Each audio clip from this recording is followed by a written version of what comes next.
Welcome to Resiliency, the podcast. Today we have a very powerful episode for you. And I want to start by saying that this episode will include many triggers. We do not recommend that younger children tune in due to the graphic nature of what we'll be discussing. But this is a story that must be told, and it's a discussion that needs to be had right now. Now, with that, I want to introduce to you today's guest. Now, today's guest is what we would call an everyday hero. She appeared for us in a place that you don't really think about a hero appearing, and that is work. Because today's guest works for a company that owns affordable housing throughout the nation. She's the director of HR for that company. And in that role, she oversees and works with a team of several hundred people. And she oversees HR processes. She supports in recruiting, and she really supports in onboarding and training and being a light to help ensure that this company stays safe legally and that all the people who work there remain not only compliant, but connected and engaged.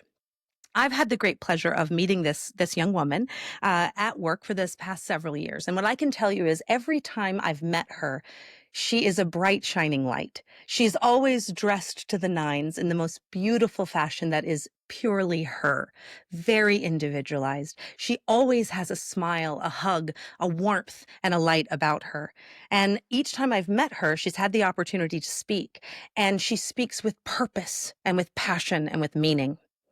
So knowing all of these things, you can imagine my surprise when the last time I was seated in a room with her, a conversation came up about bucket list items. And I mentioned, on my bucket list is I want to go to Kenya. There's an elephant orphanage there, and I'm very interested. And this young woman said, "Oh, Kenya? Kenya is just next to my country, Rwanda." And I took a moment and I said, forgive me, but isn't Rwanda where there was a relatively recent genocide? And she confirmed yes. And from there, she shared with me a story that she's going to share with you guys today. And friends, I have to tell you, it's unimaginable. And for those who don't know, in 1994, which is not a long time ago, very well within my lifetime, for a period of months between April and July, there were a series of mass killings that took place in this country. And this was not all military.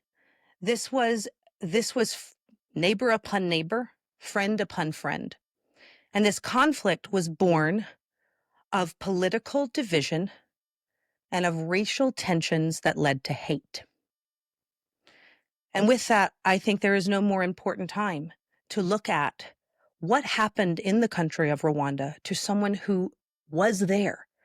And then also, how can one find resilience to come out of that, live in a different country, excel in their work, and be a shining light for others? That is the story you will hear today, and you will hear it right from the mouth of one of the most amazing people you will ever meet. With that, I would like to introduce you to today's guest, the honorable, the graceful, the wonderful Miss Denise Akayezu. Welcome, Denise. Thank you, Jenn. I am so happy to be here.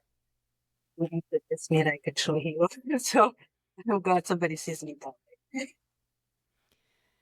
Denise, we're thrilled to have you with us today because your story is really, really powerful. And for, me, my background in international development, I've known about Rwanda for a really long time. And we didn't step in when we should have and step up when we should have. So your story today, I think, is really profound. And also, as Jenn has said, extraordinarily timely in the uncertainty and chaos that we have around us. I would like to ask you, what does resiliency mean to you? I knew that question was coming. Still resilience. So it does mean the ability, somebody having an ability to rise after a fall or falls or difficult situations. Maybe during or after, just being able to keep moving forward, even when the weight of your past is trying to hold you back, but you find the strength within yourself to keep moving forward. Now, when I describe it like that, it sounds like resilience is all about survival. I believe it is in a way, but it's not only that.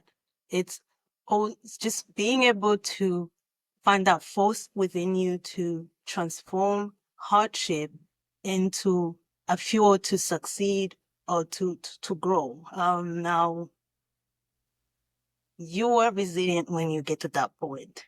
But in my opinion, you're actually a full resilient person when you're able to go through that, be successful, but also impact others to overcome their own challenges that they're dealing with. When Jenn reached out to me about this podcast, I thought about it a lot. I was, what's resilient? Am I really resilient? The answer was yes, but I was also forced to think a little deeper. And I'm sorry, I'm very long-winded. So if you ask me a question, usually you're going to get a bunch of stories before I can get to the answer.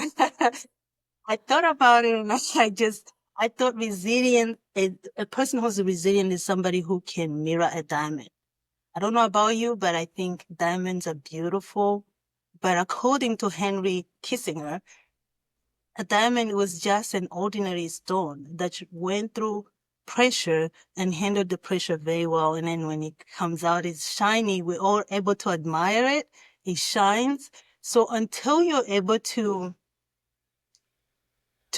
project that energy to others and inspire them to follow the same path or some sort of way they find that power within themselves to actually also end up being resilient or having a story to tell, you haven't been resilient until you're able to actually get others to look up to you and be compassionate and keep some of the good human values within yourself. I think that's how I see resilience. You've said a couple of things that really resonate with us. We have said here on the podcast a number of times that diamonds do their best work under pressure. So I think it's so fitting that you talk about diamonds. And the other thing that you've said, which is a really great learning piece, is that hardship is the fuel for transformation into something better. And we talk about that here too frequently, don't we, Jenn, on our Resilience Trinity. So your context is just brilliant. I agree. Dr. Kelly talks a lot about needing to put on your pants of steel in order to face the day, if you will. And I think that what you speak about when you talk about being able to remove the weight of your past, I almost see the weight of your past as converting into your pants of steel. And I think you said something really cool, Denise, which was to transform hardship into impact. You talked about you really are resilient once you not only can kind of be the diamond, but actually shine, and others can be impacted by that. And I think that is it's a beautiful piece of you. You are someone I met personally, and I think that you do shine in your daily life, and it's why learning that you had gone through these types of hardships was such a surprise to me. And it's also why I think it's so important the story be told, because often I think people think, oh, well, those who've gone through hardships, they will show it on their face. I will know. But one would never know with Denise Akayezu that you have been through what you've been through. And I think that's why you're here, Denise, because you are a leader and you are a change maker and you are a voice for those who need it. So with that, I want you to paint the story for us, and please never be worried about being long-winded. We'd like to hear all that you have, so speak from the heart and tell us all. But I want to paint the picture for people because I think often things feel quite far away. Oh, genocide, terrible thing, but it's so far away, so it doesn't feel like it relates to me. But I want you to tell people, Denise, what was life like for you before 1994, before this conflict? Talk to us about what happened prior to this type of unimaginable thing. I'm happy to tell that story. Before that, the tragic, I was really young. I was a kid. I was a little girl, but I recall some of the stuff as if they happened a few years ago. Before genocide, there was killing. We still had Tutsi dying here and there. It was just not a mass killing. So I remember being sent to live with my grandmother, my big sister, myself, and my twin brother were sent to live there because it was right outside of the city. If I have to paint a picture for you, it's like being you're in California, so being in LA versus being in Irvine. So not too far, but a little farther away, because the city was not safe. So I remember us being sent there to go study there. And my father was a teacher, so he taught outside of the city as well. And he would be gone Monday to Friday and then coming home Friday night and then leaving again Sunday night. We did the same thing. We came to home over the weekend, but then most of the time we were outside of the city for safety reasons, also not to experience certain things, because people will be taken out of public transportation. Kids will be taken out of a school bus just so they can be numbered. So Tutsis can sit on one side of the bus and Hutu can sit on one side of the bus, just in case they need to come out and do what they need to do. They don't mismatch people. So I remember it being like almost like a Cold War, knowing that Tutsis are basically not accepted in the country. And you being told, even in class, they would tell us, Tutsis sit on that side, Hutus they need to sit on this side of the road. I remember some kid being beaten up because they were on that side, because we're young. We don't know really who's Tutsi, who's Hutu until they told us what that is actually. Now we're walking around trying to look at people's nose to see, oh, that big nose, that's a Hutu right there. And if you allow it, if you're a kid that is going that direction, you grew to not like Hutus because they're mean people. They're hurting you. They're beating your friends up. They took your parent to jail yesterday just because, with no reason. So it was always an undertone. And I recall being at grandmother's house, and there would be, propagandas. There'll be just like Hutus walking around with machetes and saying, we're going to kill them this week or this month, whatever it is. They had songs that they would sing publicly, almost like it's okay to do that. And I remember some days we would not sleep in the house. I can remember my grandmother taking clothes and throwing them on the roof of the house just in case we don't get killed at night. We would have something to wear the next day. We would leave the house after they hit stuff on the roof of the house, and we would go sleep in the mountain or somewhere, not in the house, just so if they come that night, they won't find us. They would just not. So it has always been a thing for as long as I can remember. And as a child, they just being woken up, let's go. We're not going to sleep here today because they're coming. They didn't have to say who they were. We just knew they were coming. So it's always been that way. It was just genocide is what became a public knowledge, but there was always issues. Once the conflict started, and it grew and grew and grew and grew and grew, that escalation, that trigger moment, what happened? Do you mean the first, like the genocide, the actual event? Yeah, what happened? Describe, because as Jenn has pointed out, people in our North American audience probably don't understand or know what happened in those months. In Canada, we do because we were responsible for the NATO peacekeeping mission. But I think that it would probably be really important for you to share with us, as you can, as you choose, what happened when the intense conflict started. When I recall, it was a night we were sleeping and we started hearing, gunshots. It sounded crazy. And it was over a school break. I remember it was right after Easter. My big sister actually had been baptized on that Easter. So I don't remember exactly what day, but I feel like it was a day or two after that. Because I was so young, so I don't remember a lot of stuff. Time context has left me. And then I see my mom, she comes and she's like, you guys wake up, come to my room. So we're in her room. My dad was gone because he had to be outside of the city. And my big sister went with the family members that came to her party. the celebration. So she was gone. And that's how she ended up being killed outside of us and my father. Now, my mom is like, we gotta find a way to stay safe. And I remember her and my other big sisters talking because she could understand what's going on. We couldn't. And we had a neighbor next door who was Tutsi, but she was married to a Hutu. And her husband was outside of the country on a work mission. So he wasn't home, but his household was considered Hutu because all you had to do is be a Hutu and you can somewhat protect your family. They didn't have kids. They were just married. And I remember my mom saying, let's go to Helen's house and be with her. Because their house, the way it was built, they had a hallway that has no window. Now, we were so close with our families to the point, if you, like maybe Kelly, because you've been in Africa a lot, you would know. And I know, Jenn, you've been in those places, so you will know. We have fence. It's normal for people to have fence around their house. But we had divided the fence to connect to their home, so we don't have to go around the fence. So we were that close that we can just go back and forth.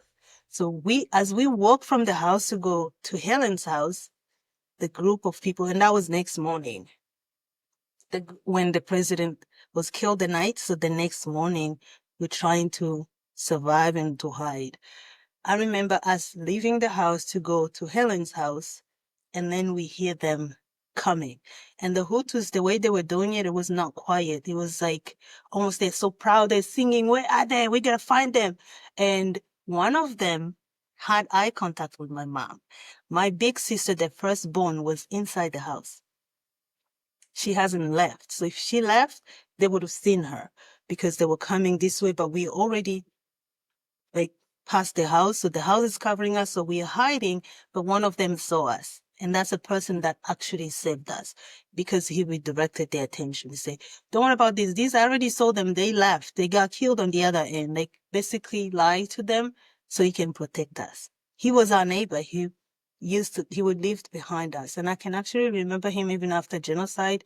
He had become a crazy person. He lost his mind.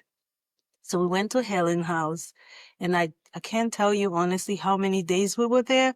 All I can remember is that you heard people screaming, yelling, people just being killed outside. And I don't know if their house was not considered because the man was Hutu, and maybe they thought they just don't need to go there. I don't know why nobody came to that house to try to kill us. So I remember being sick with my other sisters because they were cooking, and they're cooking, the windows are closed, so we became suffocated. So I almost died. And they started helping me to resuscitate, come back to life. And from there, I think the parents realized we cannot maintain that situation. And they heard that, because the radio was still working, they heard that the Tutsis which I will tell you as we go on with this conversation, the Tutsis that were trying to come to the country and gain the power, they're already there. So some of the Tutsis have learned that. So they're trying to go out of the hiding and just find their way to that troop that was trying to save us. And during that process, I remember us leaving, and, parents, they always have their ways. They give you a box of cookies, another person have a box of water so we can survive. I mean, you're so little, you can't even hold anything, but you had to. So we're holding it, and I remember they tied my little brother around my sister because he was less than a year old. And as we go, some of us just did not survive, even though it was not a long walk. It was not even a mile. We lived close to stadium, which is where we're trying to go hide. But as you go, the Hutu now are scared because those Tutsis are already taking over, but they're pretending to be Tutsis as well. And as you're hiding with them, so they're killing people while they're pretending to be one of us. Now, I remember my mom telling us, apply blood, pretend dead. When they come, just don't breathe. If they're going to think you died, so they're not going to touch you. So that's how I ended up surviving. So we went into the stadium, and we were there for, I don't know how many days. And that troop that came to the country saved some of us, and they took us to a part of the country called Byumba. There was no conflict anymore, so they had already taken that part of the country. So that's where we were for a few months until the war was over, and then we came back home. Denise, my goodness. And this is, you shared some of this with me, and I'd like to dig into this a little bit. I think that, I think, first of all, I just want to comment that it's amazing to see this through the eyes of a little girl, because a little girl is so innocent. And really, so to see that, and to envision you holding your box of cookies and your water that you've been given by your mom, and then going and doing what you're told, which is, as I heard, cover yourself with blood and pretend to be dead. And so all of this is the culmination of, and you've mentioned this, you've spoken about how as you grew up, you are a Tutsi, and you were told you must sit in a different area and you must do different things. I want to dive for just a minute into that hate, if we can. There are two groups of people, the Hutus and the Tutsi. And as you said, these are the people that are killing each other. And not even just, again, this is neighbor upon neighbor. This is just people. And so I want to understand from your perspective, having been a little girl living in this, do you know why that hate is there? And do you know what propels it so viciously? Honestly, who can know why people just would do something like that and be sure of it? All I can know is just what I was told, what I observed, but some of it started before I was alive, or maybe even before my parents were alive. But I do know that when you look at a Hutu next to a Tutsi, there's not a big, for somebody outside of the country, there's not a big difference. You can't really tell, but I can tell because I was coached to look at those things. It's just the way we look, physical appearance are little different. You can say maybe Tutsis are more, our features are more closer to European than Hutus are. If I can describe it that way, we have a longer nose, we seem to be slender, taller, and honestly, if so nobody says anything, most people will not even know. So I would say that what happened in 1994 before, or maybe still lingers in people's mind, it's not really simply a matter of ethnic hatred. It's more a result of colonial impacts, social climbing behavior and political issues, honestly. And that's what I would say. I know that being colonized by European, when the Belgium came into the country, they participated they contributed in building that divide, allowing us to know the difference, to look at a Hutu and tell that they're Hutu. And they also identified us. They said, Hutus are majority, Tutsis are minority. And at the time, traditionally, Hutus were farmers and Tutsis were more cattle owners. So socially, we did different things, and also we acted different because we exposed to different lifestyles. And until then, it was okay and it was accepted and it wasn't an issue until it became an issue because Belgium now favored Tutsis during that colonial time. And they gave them more economic valued items and they give them better position socially. So they kind of felt they're better than Hutus. And Hutus, obviously, they're going to retaliate. Now, fast forward post colonial time, Belgium switched their position. They now favor Hutus, so they give them some support, and then that support was used to dehumanize Tutsis and to mistreat them in a way. And about late 1950s and 60s, some of the Tutsis fled the country. That included some of my family members that I even never got to know. They went to neighboring countries like Uganda, Kenya, Tanzania, Burundi, Congo. And eventually they formed a troop to try to come back to their country and end their rights. And that did not sit well with the Hutus now that are in power. So they started justifying that fear by committing a mass killing. So to summarize, it was more so the colonial manipulation, the economic, and then just the political struggles and the disparity, the inequality in economically. So it was not just a hatred, it was taught behavior, and it resulted in what became a horrible part of the country's history. If I may, I want to dig into that. It was taught behavior. And what I heard you say, and you said it so beautifully, Denise, I'm going to boil it down to one little thing, but you spoke of colonial impact. You spoke of social climbing and political issues. And again, you told the story beautifully. If I were to distill it down, I would say it's about money and power. What would you say to that? I would say that, but at the time, honestly, if I look back or I hear the stories that were told after I started being, bigger and being in the country, I realized the country really did not have that much money, and people just were okay sharing. And you can tell it's just, like people do things without realizing they're doing them. And then the more I'm told that Jenn is against me, I'm going to just continue to find ways to be against Jenn. If I don't pull out my good side and then I just apply my bad side, I don't think it was more so about power and money. Maybe power because people just love power, but money, there was not a lot of money. It's just, it could be, but it's more so just ignorance and people accepting information without verifying them and seeing what's in it for me. If I do this, really, what is going to be the impact? How is this going to change my life?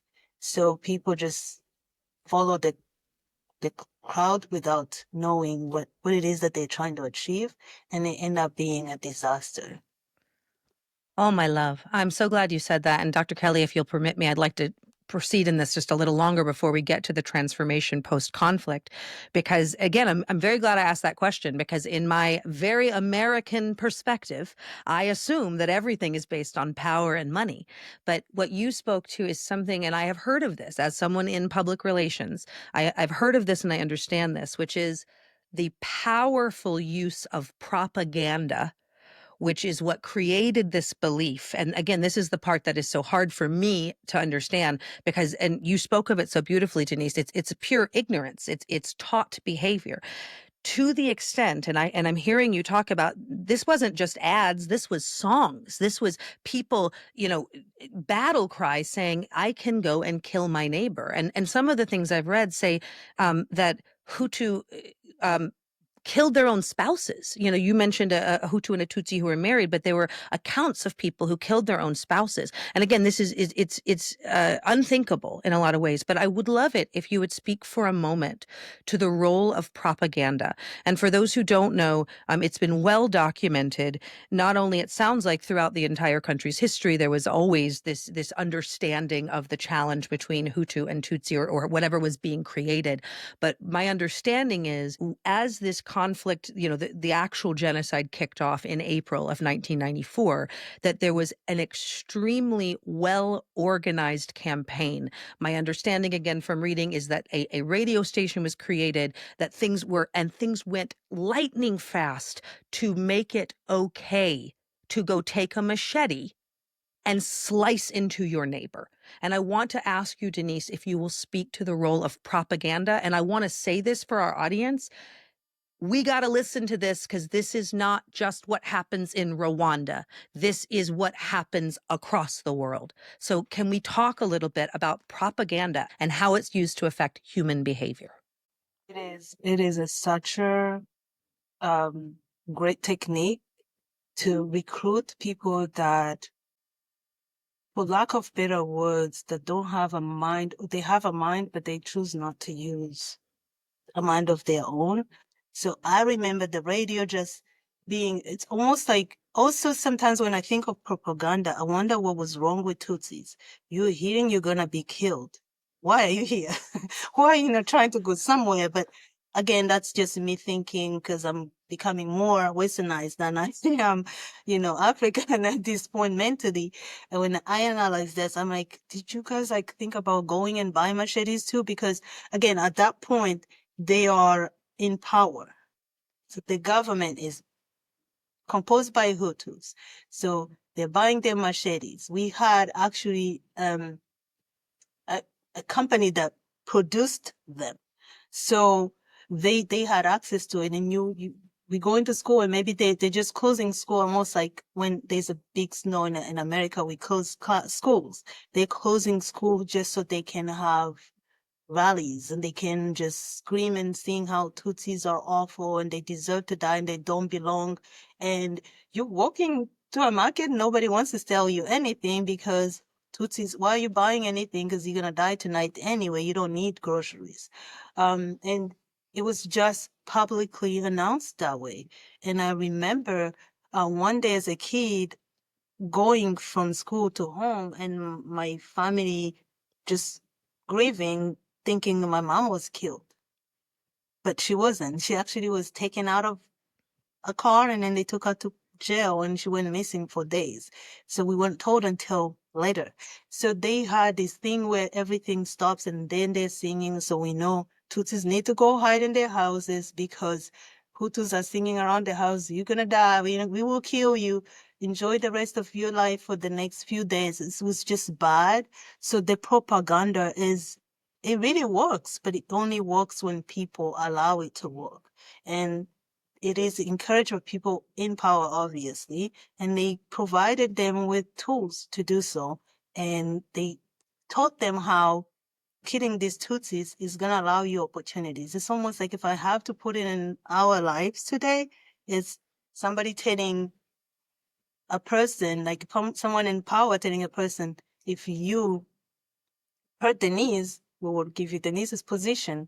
And if that person is not informed enough, they're going to believe it and they probably will do something about it, end up regretting it because they're going to lose. Eventually, you end up losing. So I would like for your audience to know that at the end of the day, propagandas do work, but if you choose to do the right thing, you come out victorious. If you choose to do the wrong thing, you're not going to win because after genocide, a lot of them also were killed or they still are in prison for the rest of their lives. So it really is unfortunate that people choose the easier way, which is just doing the wrong thing. And it does work because I remember it as a kid looking at it. I'm like, what are these people doing? What did we do? Just because I have a long nose, is this is this a thing? But kids, we ended up with no parents, with no neighbors, and people were not killed by somebody who don't know them. They were killed by the next door neighbor who definitely know your whereabouts, so you're easily found. And they taught them that way, so it's divided and strategically put that way. So there's not a lot to spend financially. It's just you provide them with the machetes and other equipment. They don't even have to commute. They'll just kill the next door neighbor. You're talking about the power of influence, and I think that's more than an economic advantage. It's the power of influence, and that's how we have to be able to, can we distill when we hear and see propaganda? Can we distill the right path? Because there's an influence people are trying to have over the decisions that we take. And that then is about having positions of power and remaining in power. You've described it just so really well. Well, Dr. Kelly, you have such a great, global view of this. And I think what an interesting juxtaposition between a young woman who lived through this and who saw this and a Canadian citizen who has worked across the world in helping governments to avoid situations like this or to clean up. And I won't say clean, but to figure out how to move around these types of situations. I wonder, Dr. Kelly, maybe I turn the question to you for just a minute to speak for just a moment about maybe from your global perspective, how Rwanda either was different than other things you've seen or the same. And I'm framing that question so it's quite open. But if you could maybe give us some comparison for why Rwanda has stuck out as such a, it's so powerful. I know that there are other places where horrible things happen, but could you speak from your global perspective to Rwanda in its role as part of the global climate? Well, I think Rwanda, I mean, if you talk to Canadians, Rwanda has this place because we had a position of responsibility and we failed. We failed to intervene when we should have. And the country went through sort of a moral angst on could have, should have, would have, didn't. So it sits with us in a place that isn't good. But secondly, it was so fast, so vicious, and over so quickly, and it just unfolded right in front of our eyes. It was like you were watching this story in front of you, and you couldn't move or intervene quickly enough to make some sense of it. Like even today, there are similar, if I can use that word, Denise, if you'll permit me to use that word, similar challenges in Congo right now. Huge challenges in Congo. And I will say, we haven't necessarily learned the lesson. But for Rwanda, it was like this linchpin of, oh my goodness, we can never, ever let that happen again. Collectively, internationally, what do we need to do? It was a tipping point. That's why it sticks out for us. It was a tipping point in 1994. Things like that shouldn't be happening in 1994, Well, it's a truth. I mean, I think that's like it's hard for me to believe that this stuff can happen and did happen, and that's why when I spoke of it as I did the intro, Denise, because it's like you just could never guess or understand. But the fact that this does still happen, and I want to speak to Denise because you mentioned like even as a young girl, you were like, well, what? Why would you stick around? Like you're being told this, but that is part of this human psyche that is so interesting to me because, and I will draw the compare. I don't think it's a comparison. I think it's a very different thing. But obviously there was a Holocaust that went against people of a Jewish culture and faith. And I wondered for so many years growing up when I read about that and saw about that, why didn't the people who were not of that culture just stand up and say no? Why didn't someone say no? And I think what I'm hearing is that it's like there's an energy that comes when this propaganda is in place and these feelings are in place. There's an energy. And I mean, even a country as strong as Canada can't overtake this tidal wave of hate. I want to stay in this for one more moment because the next thing we're going to get to is the transition out of this hardship. But I want to ask, and Denise, I don't want to forget about something you just said, please. which it's really tying into what Dr. Kelly said. It's the power of influence. So it, for me personally, allows me to forgive Canada and any other country because look at me after those years. I'm sitting here thinking, why didn't my people not run away? Because it's hard for a human being to wrap their head around something so heinous, but also stupid. It made no sense. So it is hard to anticipate that things can go that way, especially without a background. Now, what I condemn, I don't accept is when we have been through it. And then Congo is now blooming to potentially get there and we're sitting here doing nothing.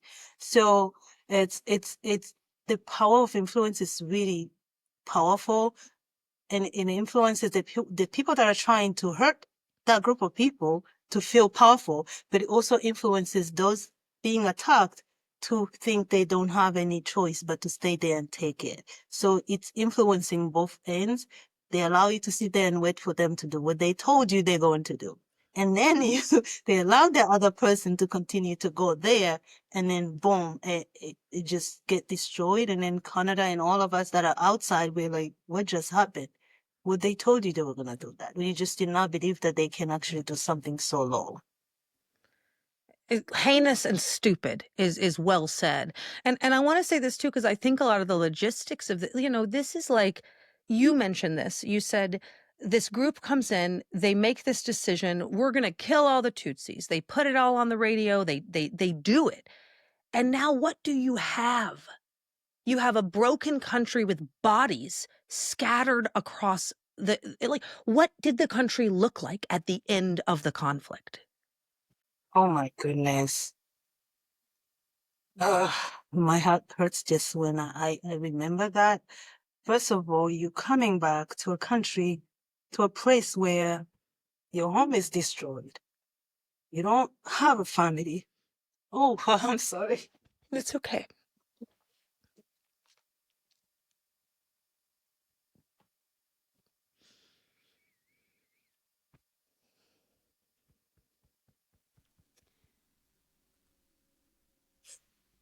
I do smile a lot, but I also cry a lot.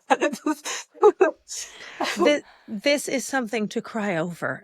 These are the beautiful tears of strength and joy and the fact, and so thank you, because this is difficult and tender, and we are so grateful to you. Sorry. So you come back and everything just look different. The houses are down, the shops, the markets are just destroyed, groceries everywhere. The whole city smells like dead meat. It's just so bad. It was awful. Can never forget, like kids like me, just being lost. You are lost. You don't have the people you used to call family, and your home is gone. You know, you ending up in other people's family who are taking you in because they probably lost their own kids. They have to raise somebody's kids. So families started rebuilding themselves by raising other people's kids. I, it was just really, really awful. And people that are older enough, they're being selected to go and identify bodies, and the bodies that are actually completely gone or destroyed. But if the bones are close to a shred this color, and then people remember it being Denise's, so that means that's Denise. So us just really trying to identify our family members and then just not having funerals, really taking them to a place where eventually we'll have a memorial service for the group. So it was bad. And then was taken by this friend's family that used to be my family's friends, and they took me in and they raised me, and you continue school. Luckily, the president that is in power right now really found a way to have unity. So schools were free eventually, so we continue education. And if you had some good grades, you will go even to achieve a college degree. So it was awful. At the beginning was awful, and some people did not survive it. They either committed suicide or they just became abnormal. They had mental illness this day. So I'd like to just jump in and pick up on something. Sorry, Jenn, because you talked about the current president who's there and turning it around. And again, if I can come back to that international development hat that I wear, the turnaround. Here's the other thing that is just so remarkable about Rwanda. The turnaround that the country has made since 1994 is nothing short of extraordinary for economic and social development, for becoming a center of a digital transformation for Africa, for safety. I wouldn't walk at night in some streets, in some cities in my country or in your country, the U.S., but the capital, Kigali Innovation City, being able to walk around there, it's just so fundamentally different. It's a sea change shift different. And if I can just, kind of go on for a second with Kigali Innovation City, what do we have there? We've got investments from Oracle, Cisco, Microsoft, JP Morgan, Mellon, universities.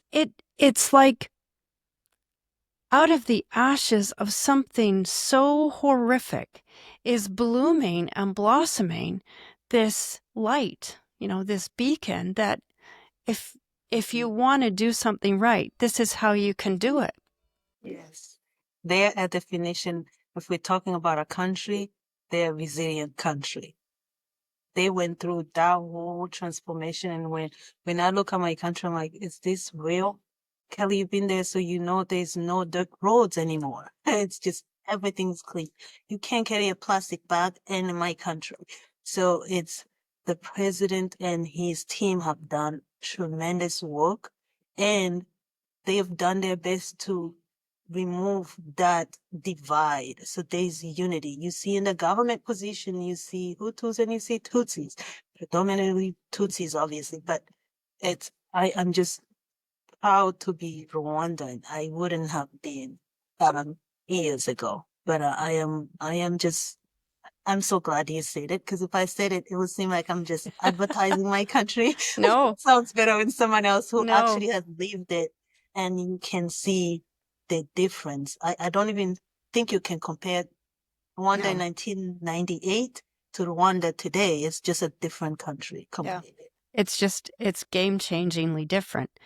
So Rwanda has changed and it has differentiated itself. It's moved on. But what about you? How have you moved on with your life? Because I think you're a bit of a shining star, according to Jenn. So tell us that story. Yeah, I'm not.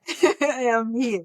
So I have transformed myself. I wouldn't say I did it by myself, obviously. People that were able to receive me and take me in and actually raise me to encourage me to be a better person. And if I go back, I remember being in college, we had created, so we had what we call FARSH. It was a fund that supports children that are genocide survivors to go through school. They will give us school and even pocket money, like, you know, to support us through it. You get in school, you realize you're not the only one. There's a lot of people that don't have family members. So we created artificial families where that it was ILG, and it was done, and that's an abbreviation in French, that was done through that fund. So to this day, I have people that I call my sisters, my brothers, my cousins, because we will even have a mother and a father in that artificial family. So went through college, just always looked at ways to see things positively. And a lot of us in those families ended up building ourselves up. So I eventually moved out of the country, found a job. And I remember when I look back, I think my most resilient moment is not surviving genocide or going through those things, because I was just a little girl following what they telling me to do. My most defining moment where I was like, I'm actually, can I curse? Can I say something bad? So I'm a badass. I'm a resilient woman. Yeah. It's when I moved here in 2009, and I had no idea what I was doing. I didn't know English. I didn't speak English because, as you know, French was the main language until now they have both. So I didn't speak English, didn't know anything. I'm from a small country, and now I'm in America. Everything's big. The first time I landed, I was like, why is so many cars in this community? Because I was living in a townhome community, and it's just every house had a few cars. And I'm like, what is this? It looked to me, for somebody from where I'm from, it looks like a garage. Why is this? It's a shop repair or something. So many cars, more cars than people. And I got lost, and I was like, I don't think I can make it here. I don't understand what they're doing or they're saying. I don't have documentation to work in America, so I was here on a school visa. And I'm like, I don't think I can be here. I remember just thinking I'm going to go back. But then going back was not an option because it was a failure. I stayed. For somebody who had education, I started doing jobs where I was like, this is not what I went to school to learn. Like, I'm not supposed to be cleaning. I'm not supposed to be doing these things. But a voice in my head told me, do it, because that's how you're going to be able to eat and then think and then figure out a way to grow. So fast forward, I had a job in retail where I was their beauty advisor. I worked for Estee Lauder on their cosmetic counter.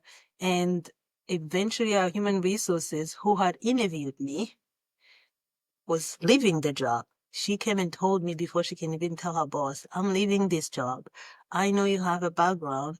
Are you interested? I was like, I am, but I don't think I can do that. I was still learning English. I don't think, and then the manager, that department store's manager was, it's hard to deal with. I was like, I can't do it. She will kill me if I don't do what I need to do. And I was so soft-spoken, too young. And she's like, I have watched you do things. You can do it. And if you want to go back to your field, this is how you do it. You always have somebody that's going to believe in you, open the door for you. And then you have to have that power within yourself and pushing through no matter what. Even if you don't see the end, just go and you will know when you're there. You are walking, you start seeing the light. So then that's how I went back to being in my HR field. And fast forward, I'm here, and everything I do, I remember where I came from. I don't forget, because if I forgot, then I would probably end up back there. Denise, you are an incredible and resilient person. And what I want to speak to really quickly, because it speaks to a lot of what Dr. Kelly and I talk about on Resilience, the podcast, which is that you have to keep going. You know, your story didn't stop with there was a horrible thing that happened. You moved to a new country, you learned a new language. And what I love that I heard you say is I kept working. I cleaned, I did retail, I did whatever I needed. And now you have a job at a big national company where you are doing the work that you were trained to do. I feel like the one thing I want to ask, and then I know Dr. Kelly probably has a question too, but it strikes me that to go through the upbringing that you had and to go through the genocide that you experienced and the type of fear that had to incite as you are literally hiding for your life. I want to ask if you can comment on how you personally were able to stay so open. And I ask that because you speak to, after the conflict, forming new families. That requires openness. It requires the ability to love again. And then openness to listen to a coworker and go try new things. Can you speak to what is it inside Denise that allowed you, having gone through something so difficult, to not close the door to life's love and resilience?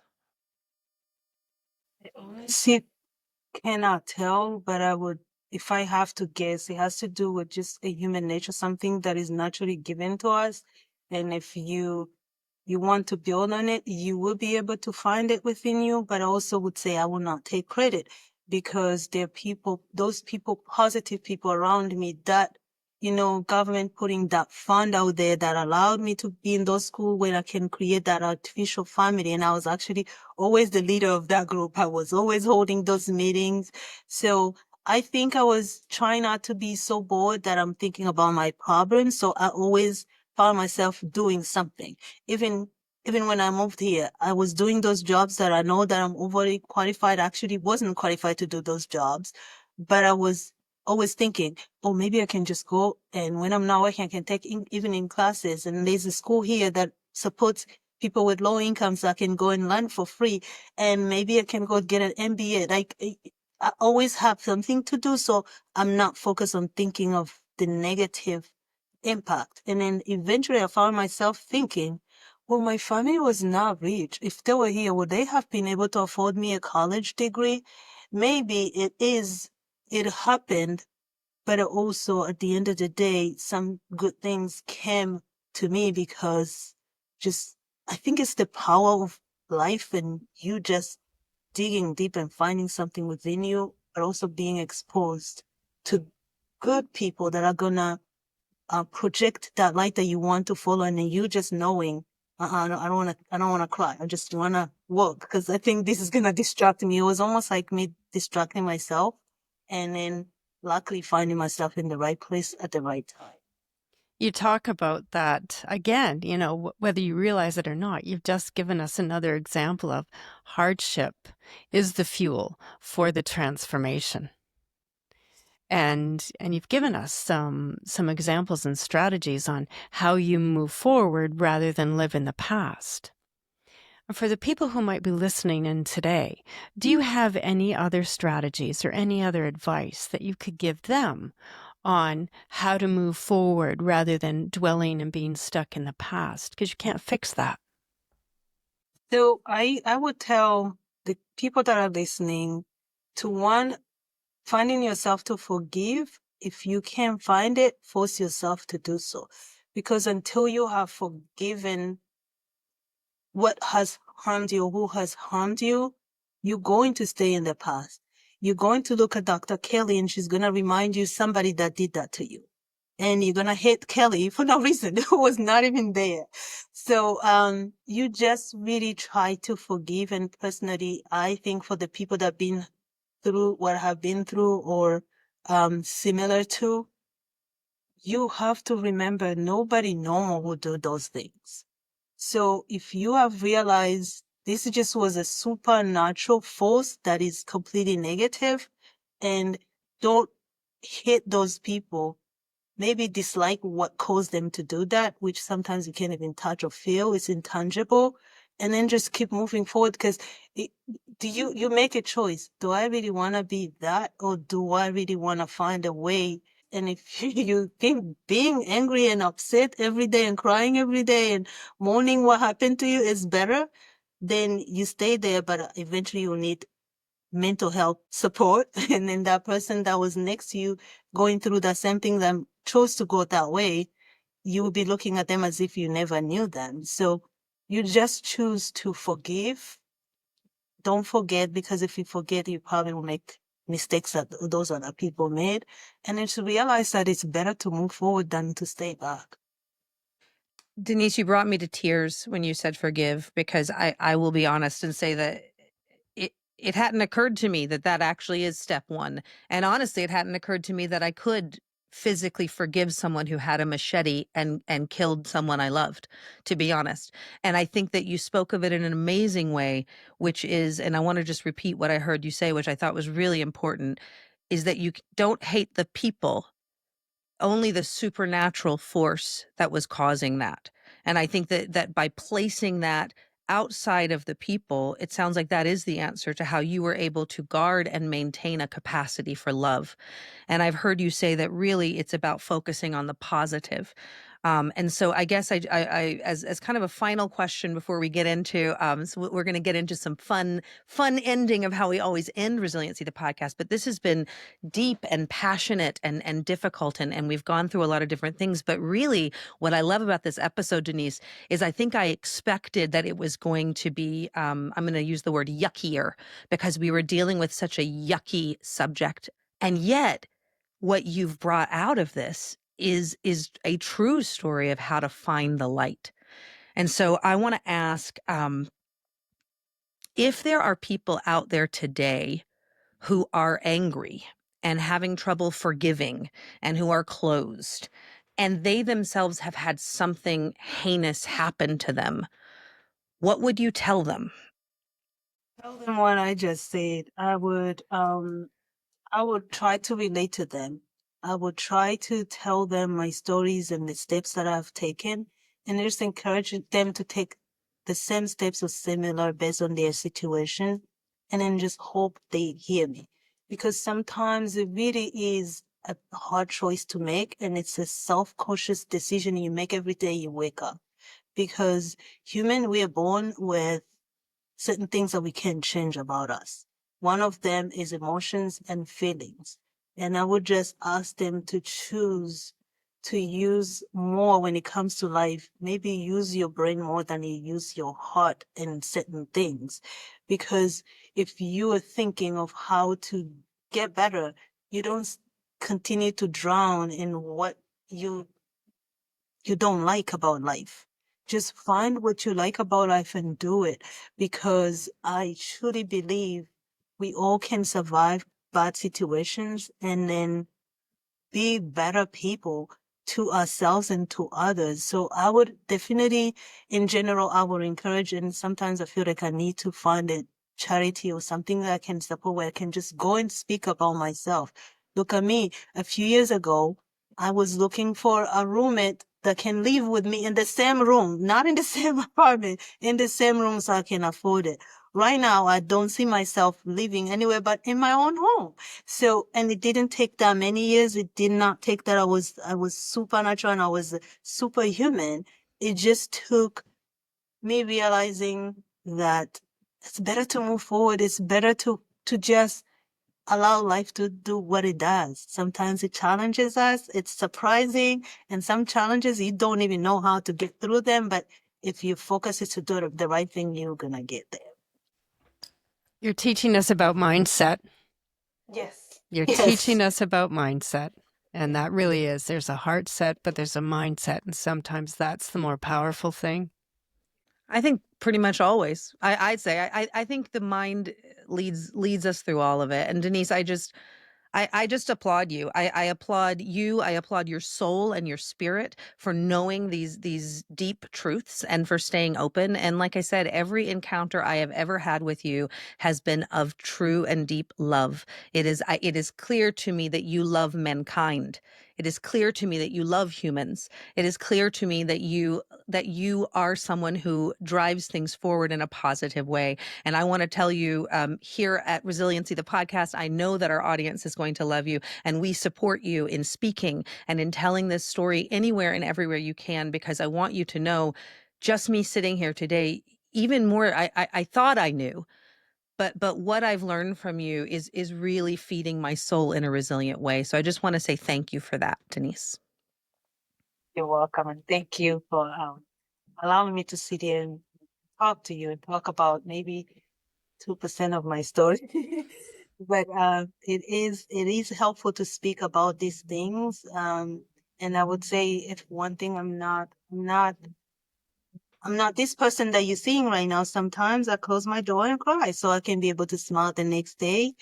But it is important to remember, to go back to your previous question, it's important to remember what it could be. It could be worse. And if you can see how that to today is better, because we're all thriving to do better. I don't want to be a director of human resources for the rest of my life. I want to grow. I want it to be bigger. But if I don't appreciate what I have right now, it's hard for me to move on to the next one, because I probably would eliminate, like push away people that can support me get there. So I always live my life accepting where I come from, but also where I am right now. You might work with people that are gonna look down on you, especially like somebody who speaks like me with an accent. Sometimes you will meet people that think your brain works just the same way your tongue works, and you see it, you read it as they speak to you. They're treating you differently, not in a good way. If you get angry, you respond to that, and then you would ruin your opportunities. Sometimes you put your head down, and that's what I would tell those people: put your head down and then continue to walk forward.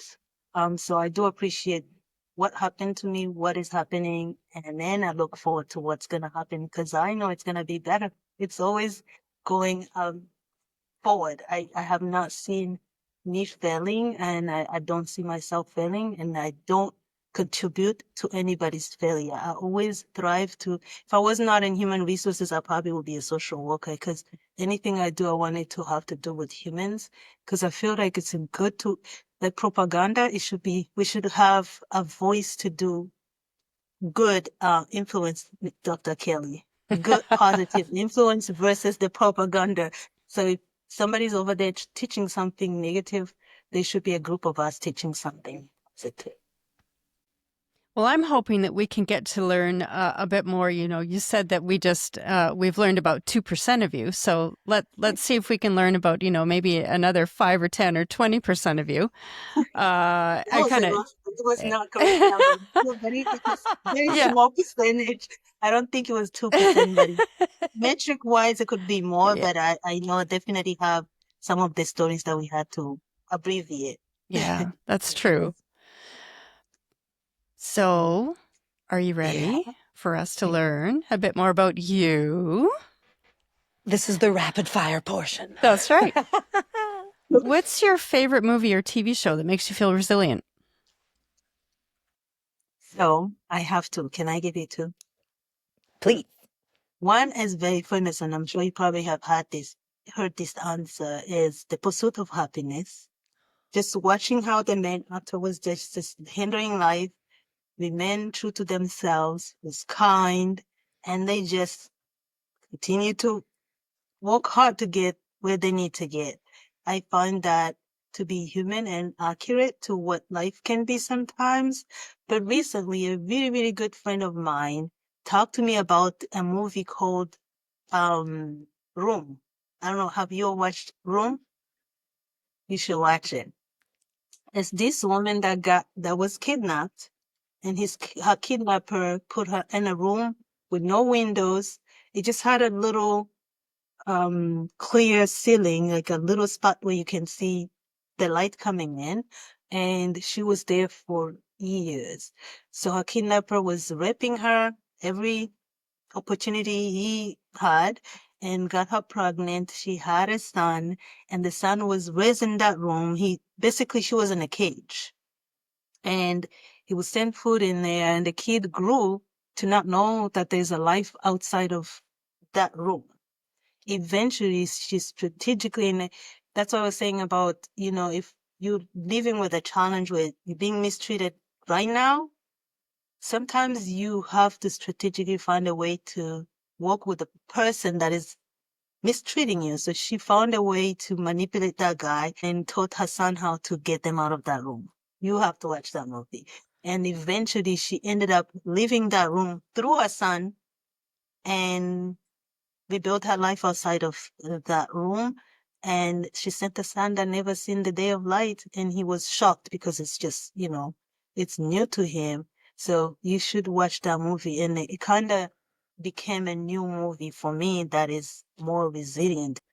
It sounds like a bit of a metaphor for the story Yes. that you've been telling us. Yes. Yeah. Yes. Now, what about a song that makes you feel resilient? The song, I can tell you that almost every song by Bob Marley, they're all inspiring to me. Not because of the whole history and, what he's done for people in life, but if I had to choose one, it would be No Woman, No Cry. We all know that woman is just not. Growing up as a kid, I thought he was saying if women did not exist, people would never cry. That's what I thought. But then as a grown up, I listened to it. I realized the woman was just, by extension, it was human. It encourages people to go through hardship and continue to walk through it. Remember where you used to sit and we used to chat and remember your life, but also keep moving forward and successfully do so. So, No Woman, No Cry. I love Very that nice. you've picked that song because all Really? the time, yeah, because of all the years I've spent living and working in the Caribbean. That's the national anthem Beautiful song. everywhere. Yes. And it's just like, Yeah. that's a Friday night song for me. That's Yes, very it is. cool. So cool, so relaxing, Yeah. but also inspiring at the Yeah, same time. that's right. And such a haunting melody. Yeah. What's the last thing that made you laugh? Ooh. um, so I recently laughed at myself. I was about to go to a place where I volunteer. I teach kids on how to build, like young adults on how to build their resumes and, in my personal time. And I was dealing with a community that was challenging, not receptive. And I was in a mirror just knowing that they're going to challenge me. As soon as I open my mouth, they're going to be like, we can't understand your English. Cause, I was talking to myself and in the mirror as I put on my makeup, and then I ended up laughing so hard. I just realized how dramatic I was being and how it was not necessary. I'm like, you offering something. They want it, they take it. If they don't, it is what it is.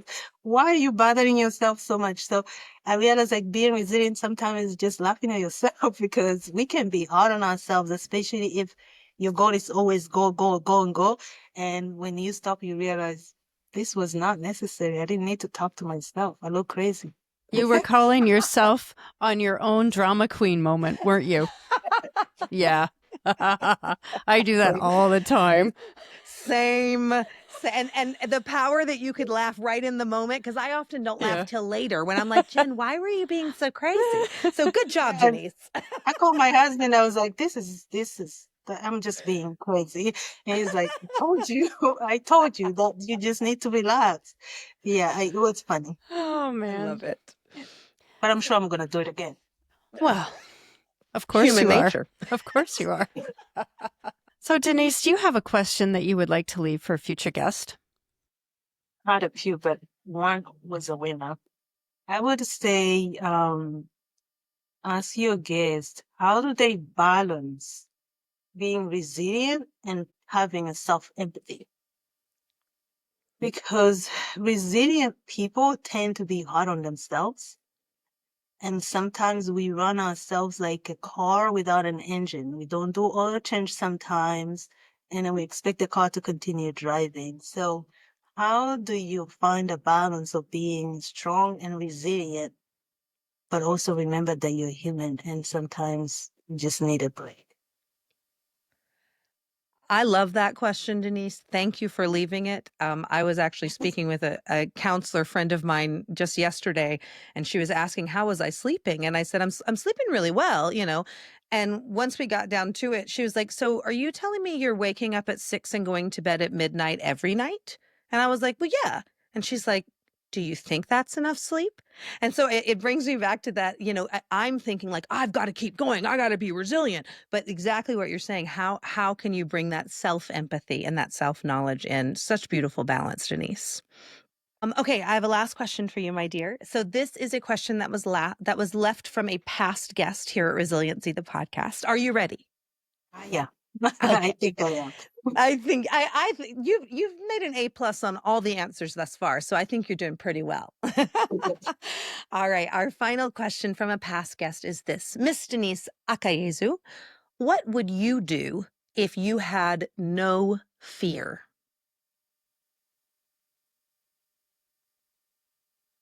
I don't fear. I'll probably take my savings and invest it in something. Literally, I would invest in some projects that I have envied, but I get concerns. What if? So if I didn't have that fear, I probably would be richer because I can just invest my money. But like, yeah, what if I had a car accident? What would happen to me? So yes, if I had no fear, personally, I would do that. Think I had no fear a few years ago when I moved here, a decade ago. So maybe I'll go back to that person and just be like, okay, I'm going. I don't know what's gonna happen, but it's gonna happen. So yeah, I would invest all my savings in something that I believe in, but I'm afraid to do so. Denise, I got to tell you, you are an impressive human being. Throughout this entire interview, what I can tell you is that as we talked about heinous, difficult, disgusting, awful things, what you actually brought every time is light and belief and faith and something really beautiful. And I think that when you bring it down to if you eliminated fear in your life, what you would do is invest. What a beautiful way to end this, which is to say, it looks to me, if I could boil this down, like resilience really is about always looking ahead. When you invest in something, you're pushing something ahead. When you invest in your own education, you're pushing yourself ahead.